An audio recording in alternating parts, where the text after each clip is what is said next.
There are now two teams remaining in the chase for the Lombardi Trophy. Unfortunately, one of them is in the NFC West, which gives us an even better reason to bring you the NFC West Huddle, Super Bowl edition, Part 1. I'm Aaron Levine in Seattle, joined by our experts from around the division. In the Bay Area, we have Frank Malakote. In Arizona, it's Robby Baker, and in Los Angeles, we have Nick Boffman. Before we look ahead to Super Bowl 60 next week, it was a very memorable NFC Championship game between the Seahawks and the Rams last week, the Seahawks winning that one by 4 points. We're very gracious winners up here in the Pacific Northwest, so let's have L.A. give the first word. Nick, give me your overall takeaways from that game.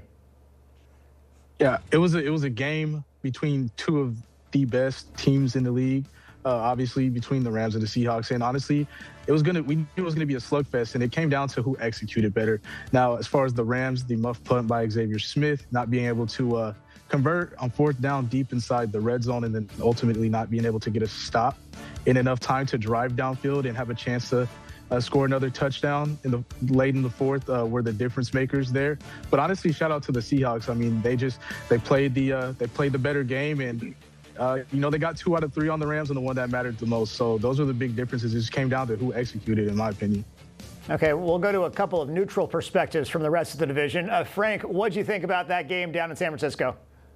Well, it was hard to watch because, of course, our 49ers missed out there. But I think it was the best two teams in football going toe-to-toe. I really do. I think it's number 1 against number 2. No offense against the Patriots or the AFC, but I think the Rams are definitely number 2, Seattle number 1. In fact, I think the 3 games they played all season long may have been the 3 best games in the NFL. I put the scores together, and if you combine them all, granted Seattle won 2 out of the 3, but the final score would be 88-85. So think about it. Those 3 teams really put on a show. A 4-point differential, a 1-point, and a 2-point differential. Matthew Stafford should be your MVP. He's 37, lights out in that game. Puka Nacua, if you're not the first pick in the fantasy draft next year, you should be. And it opened my eyes. JSN, heard a lot about him. I've seen him, but my guy, that guy can ball, man. He had, 153 yards and a touchdown. I think it also put to bed the Sam Darnold, what people felt about him. You went to Minnesota, won 14 games, but you couldn't get over the hump and win a playoff game. Well, your best player arrives on the biggest game of the year, and he just played great. 346 yards, 3 touchdowns. And it's also a good memory that being the number 1 seed really does mean something. Think of the Rams. They had to go on the road to out to play the Panthers, to Chicago, and then finally to Seattle. And I think they just kind of ran out of gas. And despite giving up 27 points to the Rams, who played very well against Seattle's defense, that defense is just killer. And I think they have a real good shot of going all the way. Yeah, I mean, listen, that Week 18 game in San Francisco determined so much because it gave the Seahawks the top seed overall in the NFC, along with that first-round playoff bye and home field advantage throughout the playoffs. Robby, what were your thoughts on the NFC title game down in Arizona? Yeah, I mean, I think echoing a lot of what you already heard here, I think the better team won on that given day. And I said on the show last week, I kind of favored Seattle in that game just because it was at home. We talked about the home field advantage, as Frank just alluded to, being the number 1 seed. And when the 12s get going there, it is an electric atmosphere, as you very well know, Aaron.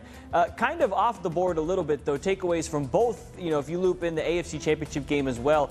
My first kind of thought watching all these games last weekend was that dome stadiums are the worst. Any team that's leaving an outdoor stadium to go to a dome stadium, just watch these games from this last Sunday. The snow in Denver and then the beautiful starry night in Seattle. That atmosphere looked electric. The dome stadiums, they just do not stack up. I'm very glad that San Francisco is hosting the Super Bowl this year because I like the outdoor atmosphere of these big games.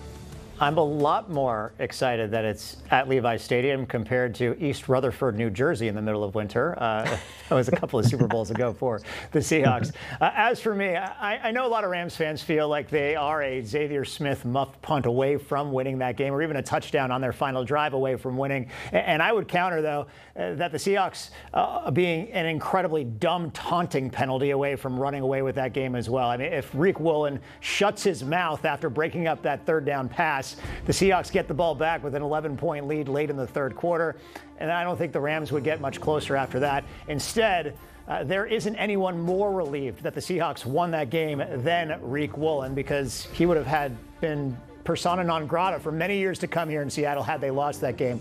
More importantly, Frank touched on it, Sam Darnold deserves a ton of credit, and it's not just for his 3 touchdown passes. It's the fact that he and the Seahawks avoided a single turnover against the Rams, and that was a Rams team that had forced 7 turnovers against the Seahawks in the previous 2 games this season. The team that has won the turnover battle has gone on to win the last 6 playoff games going back to the divisional round. So it shows the importance of taking care of the football. And again, no one knows that more than the Rams' Xavier Smith. All in all, though, really put an exclamation point on the last 2.5 months of the Seahawks season. Undefeated since their loss to the Rams back in November, 9 straight wins, twice against the Niners, twice against the Rams. They really earned this trip to the Super Bowl, which is more than I can say for the Patriots, by the way, given their cupcake schedule this season. Good start to the show. Up next, our first thoughts on Super Bowl 60 between the Seahawks and New England Patriots. That's coming up next here on the NFC West Huddle. Welcome back. Up next, the Super Bowl featuring the Seahawks and Patriots. Seattle currently a 4.5-point favorite. Robby, give me your initial thoughts on this matchup. It feels like it's leaning towards the Seahawks here, right? Perhaps a chance to exercise some of those Marshawn Lynch-sized demons, if you will, up there in Seattle. Maybe you could talk a little bit more about that, Aaron. But this just feels like the Seahawks, I don't know, running away with this game, but they just look like the better football team, even, just the eye test. Sam Darnold's been playing great. That defense is the makings of an all-time defense. And yes, the Patriots had a good season. Yes, they did well in the playoffs, but they didn't have as tough. They're not as battle tested, I guess, if you will, as the Seattle Seahawks. The Seattle Seahawks had to go through the gauntlet of the NFC West, minus the 2 Cardinal games, and battle their way through the NFC in the playoffs. The Seahawks, or the Patriots, didn't quite have the same battles to get to the Super Bowl. Now, obviously, Mike Vrabel's going to have the boys ready. Drake May is having an incredible season, but especially if that Seattle Seahawks defense shows up like it should in the Super Bowl, I think Seattle's going to be bringing home the Lombardi Trophy. Hey, I got to give the Cardinals some credit, because that was a battle down in Glendale earlier this year on Thursday Night Football. I even spent time in Richard Saenz' trailer before that game, hanging out there. That was a fun one. Came all the way down. And you made it out alive, so that's a win for you. I did. Despite the 1,500 cameras inside that thing, I felt like I was on an episode of Big Brother. I will go next, and I'll be the first to admit I barely know a thing about this version of the New England Patriots, because the Seahawks have been so far removed from them this season. I mean, they didn't play anyone in the NFC West, talking about the Patriots. They dominated the Panthers before Carolina kind of found its stride this year. They beat Tampa Bay after the Bucs season started to decline, and they started the season losing to Pete Carroll and the Raiders at home. So conventional wisdom tells me the Pats had the easiest strength of schedule. They faced Justin Herbert, who didn't have much competent offensive line in the playoffs. They got a backup quarterback with Denver last week. I feel like the Seahawks are the significantly better team. Then again, that's what scares me. This is not a multiple game series. We all know anything can happen in the NFL any given Sunday. And we've seen this story with the Patriots before, with a young quarterback as an underdog in the Super Bowl against a team from the NFC West. 2001, Tom Brady, 14-point underdogs against the Rams. We all know what happened after that. This time, though, the Seahawks are just a 4.5-point favorite, but a lot of people think it should be more than that. I am cautiously optimistic that the Seahawks will win this game, but of course, they cannot take anything for granted. Frank, give me your initial thoughts on the Seahawks and Patriots in Super Bowl 60. Well, first and foremost, I spent 27 years in news and sports out in New England and covered the Patriots from, 86 to 02. So I'm a little partial, and being a Bay Area guy, not a huge Seattle fan, but I put some numbers together. Offensively, Seattle averages about 28 points a game. The Patriots 29. Defensively, they give up 17. The Seahawks, the Patriots 19. That's 1, 2, 3, 4 in the NFL. So that's pretty evenly matched. But Aaron brings up a really good point. The Patriots had an awful season under Gerard Mayo last year. So they got a pretty easy schedule, and I looked at combined records of all their opponents, and the Pats come out at 91 and 147. Those were the teams they played. including the Raiders, as you mentioned. That's the 39% winning percentage. Seattle had to play the Rams and the 49ers, both of which made the playoffs, and they came in at 117 and 121, just a smidge under 500. So a tougher road to hoe to get there. As I mentioned, they had to beat the Rams and the Niners twice in the last 6 games just to get to where they did. Number 1 seed, they're rested. They're certainly tested with the teams they've played. Pats only average about 18 points a game, and I just don't think that's enough. And as you mentioned in Denver, Bo Nix plays that game, maybe a little better weather. That could have gone either way, and they only scored 10 points against what is a pretty good Denver defense. Drake May, maybe a wild card. He's 2-0 in the playoffs, but Lord knows what's going to happen in a Super Bowl for a guy that's in his sophomore season. 2 good defenses, but, my heart is with the Patriots, but if I'm putting a few ducats on the game, it's all Seattle. Okay, and Nick, what are your thoughts? Yeah, look, I love a good underdog, and that's exactly what the Patriots are in this matchup against the Seahawks. I mean, let's look at it. I mean, when they beat the Broncos, yes, Jared Stidham, I understand he threw up a gimme to Christian Gonzalez at the end of the game, but I mean, that's snow. That makes a difference. You still have to go up against that Broncos defense. So, I don't want to count the Patriots out in this matchup at all. In fact, my little brother is a lifelong Patriots fan, and he's a whole heart believer that they're going to win this Super Bowl. But I mean, when you watch the Seahawks, dude, Jackson Smith-Njigba, I don't think anybody in the league can guard him right now. I mean, the Rams are having problems with him all night. He's scoring, catching the ball at will. Like you said, Sam Darnold, he seems to be very comfortable now that he's finally proved to everybody that he got over that stump. And we'll see what happens, though, because it is the Super Bowl after all. And everybody's playing their hardest because, that's what you do. That's how you make it to the Super Bowl. You're not going to stop when you get to the Super Bowl just because you're the underdog. So we'll see what happens. Obviously, the game is the game. It's played on the turf, on the grass in this instance, not paper. But if I had to choose, I'd got to say Seattle gets the edge.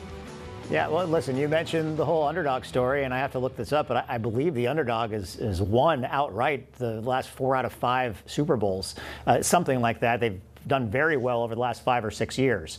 Okay, let's ask one more question before this break. Give me the best take you made on the show this season and the worst take you made on the show. I'll take this one first. I'll start with my worst take, and that's Devin Witherspoon ending the season with at least 5 interceptions and 5 sacks. He was woefully short of both of those marks with only 1 interception and half a sack.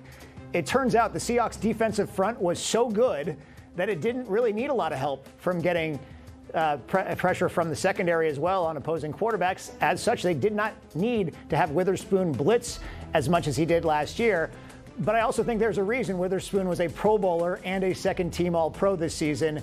Teams still fear him. So I might have been far off on those critical stats, but he still had a fantastic year.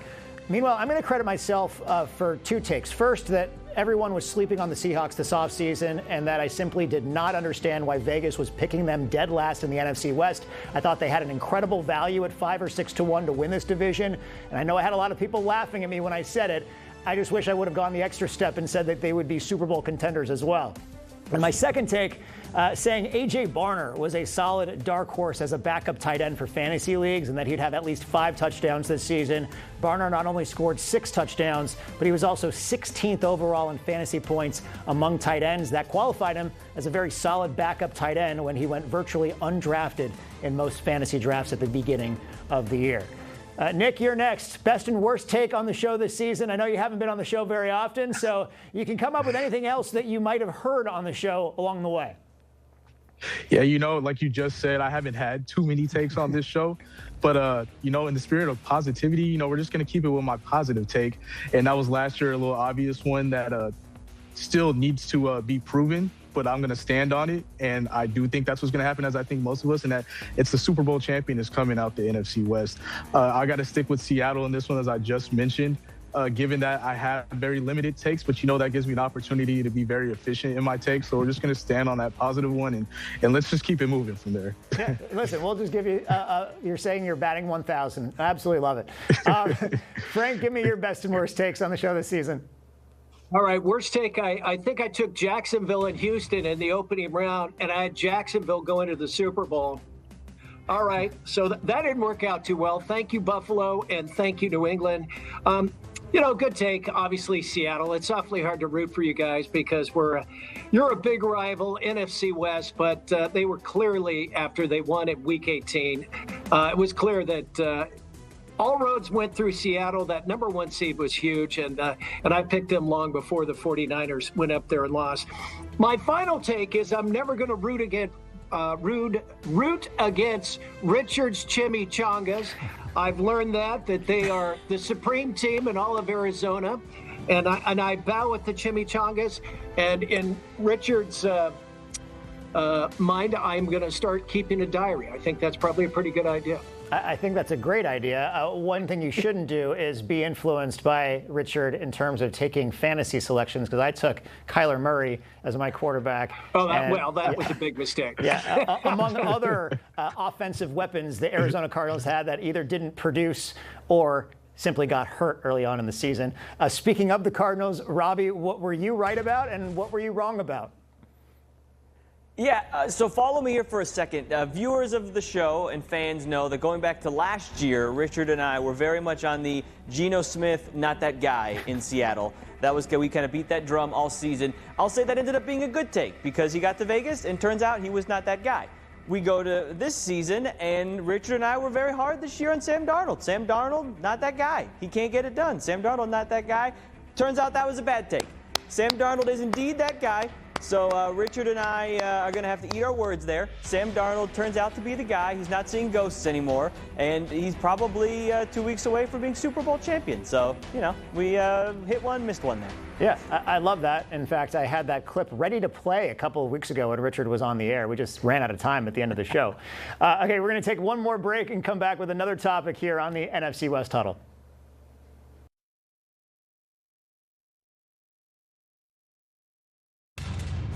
Back here on the NFC West Huddle as we move to our last topic or two. We'll see how much time we have. First off, what is the biggest fix your team needs to make going forward in order to become a Super Bowl contender? Robby, conventional wisdom makes us believe Arizona has the most work to do at this point. So what do you think? Yeah, I was going to say, you said in the break we had 5 minutes left for the whole show. I could probably eat up 10 minutes right here. I don't know where to start with what the Cardinals need right now. I guess we'll just start at the top. They need a coach, right? 2 days, reportedly, Mike LaFleur was here. They go to dinner. He's here for a second day of interviews. At some point, we thought this week we would get the Mike LaFleur expected to be named the head coach of the Arizona Cardinals. Instead, what we got was a Diana Rossini tweet that was, hey, flying under the radar, Ron Rivera is interviewing for the Cardinals job. And we all said, what is going on here with this coaching search? There is a reason, I believe, that the Raiders and the Cardinals are the last 2 head coaching openings right now. I'm kind of surprised the Raiders don't have a coach because you got Ashton Genty, you got Brock Bowers, you're going to probably get Fernando Mendoza. The Cardinals, this whole thing feels like a mess right now. The Browns found a head coach before the Arizona Cardinals, and that situation feels like a mess too with what they're doing, a quarterback and everything. At this point, I think most of us in the Fox 10 sports department have put in an application for the Cardinals head coaching position because at this point, just get an interview, get some experience. It doesn't hurt us to throw our hat in the ring. It is very tough, dark times. It feels like the Ben Affleck meme of hello darkness, my old friend. Every day we're clinging to something good with this coaching search, and every day it just feels like another 2x4 to the face here. Well, Robby, I wish you the best of luck in that potential job, and if you need a reference, just let me know. I also think the Raiders might be waiting on Clint Kubiak up here in Seattle to see how the Seahawks do and wait for after the Super Bowl.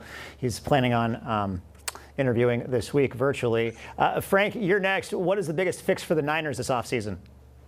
Well, I think it's pretty obvious. They just got to stay healthy. They were the 3rd most injured team in the NFL this year. And as Shanahan has come in back in 2017, they're the most injured team since 2017 overall. So Nick Bosa out 14, Fred Warner out 12, George Kittle out 6. 3 Hall of Famers right there. Throw in Michael Williams, who was their top draft pick. He missed 8 games. Brock Purdy, by the way, missed 7 with a turf toe. And you can throw in Ricky Pearsall and Jawan Jennings and Bryce Huff. For some reason, all their star players seem to get hurt. They could use a dominant pass rusher. They're going to get Bosa back, but it'd be nice to have a bookend, a younger guy on the other side. And they need a receiver. After watching Puka Nacua and JSN in that game last week, it's like, My kingdom for a wide receiver that can do what those two guys did in that game. I think this team would soar. Okay. Thanks, Richard III. How about down to L.A. and Nick? Biggest fix with the Rams? Well, I just want to start off by saying, Robbie, I grew up and I am still a Cardinals fan, unfortunately. It's really rough for me, as it is out in the desert for all of y'all. So I just want to say that I feel for beg, you, Nick. please. I feel for you, man. Thank you. It's hard. It's hard. It's really hard on Sundays, but we can figure it out. Come on, Cardinals. Come on, Red Sea. It's bound to happen eventually. But I do want to say that for the Rams, a couple things. Special teams is something that needs to be situated. That cost the Rams a big part of a couple games that could have made a difference in the long haul. Missed kicks, kicks being blocked, you name it. It's been ugly. Muff punts, as we just saw. So that's something that needs to get situated as they figure out what their coaching situation goes on there. And also, we're going to have to start talking more about Matt Stafford. He looked great. As you said, he's going to be the MVP, as at least one would assume, as he should be. But we all know he's on the tail end of his career. And while nobody on the Rams wants to see him go yet because he's looked so awesome, it's a bit inevitable at this point.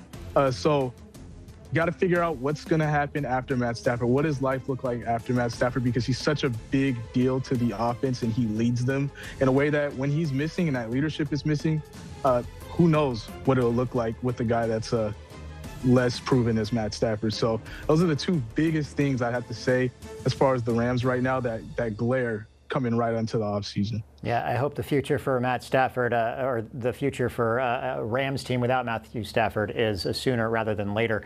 As for Seattle, I honestly don't think it's a real fix. I think it's a matter of mindset and staying just as hungry next year as they were throughout this season. And that's tough to do whenever you make the Super Bowl, whether you win or not. We've seen so many teams lose the Super Bowl and then struggle mightily the following year. And then just look at the Eagles this season. They won the Super Bowl last year, and there was something missing with this year's team. Sometimes when you make it to the top of the mountain, sustaining that success ends up being the toughest struggle going forward. But the Seahawks overall in a really good position. Their core is fairly young. They drafted really well.